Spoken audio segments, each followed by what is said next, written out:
Alibobo. Mbili tatu halafu ndio uende nisikuone. Hebu kuja huku.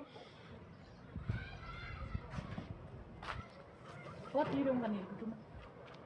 Si unga nimenunua nikanyang'anywa na Kanjo. My lord.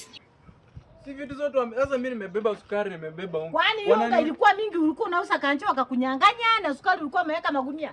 Wananiuliza mbona nauza vitu na sina license. Mimi nimejaribu kuwaelezea. Wanda ilikuwa ni bebe. Unaona hii nguo haijakuwa hivi imeraruka. Unaona venye alikuwa ananipaka unga yenyewe imeraruka hata wamemwaga kila. Wanataka license. Wewe nakuuliza Kanjo inachukuaga unga yenye mtu amenunua ameweka kwa baba. Kwani wewe ulikuwa unaenda kuuza? Wanatakanga mtu anauza unakata license mahali unauza. Kwani wewe unatuma unga hata mimi nachuanga. Unaanza kuuza tena. Unaenda kuuza. Unga tunakula umeenda kuifanya biashara tena. Maadeni nilikuwa najaribu explain venye mnasema hivyo. Hawajakubali hata kunisikiza. Haya nipe risiti. Yenye ulikuwa umenunua unga. Sio wamechukua zote nilikuwa. Lakini mtoto sana nifanyia. Kwani wameingia kwa mfuko mpaka wakakunyang'anya risiti? Maadeni Kanjo wanataka license. Maybe ukinipea license niende.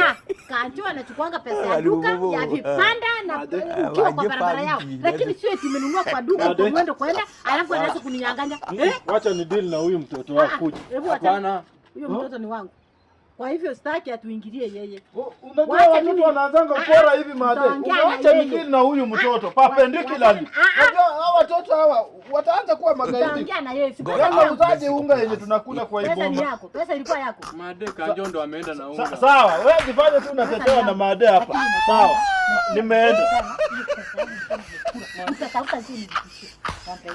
Muone.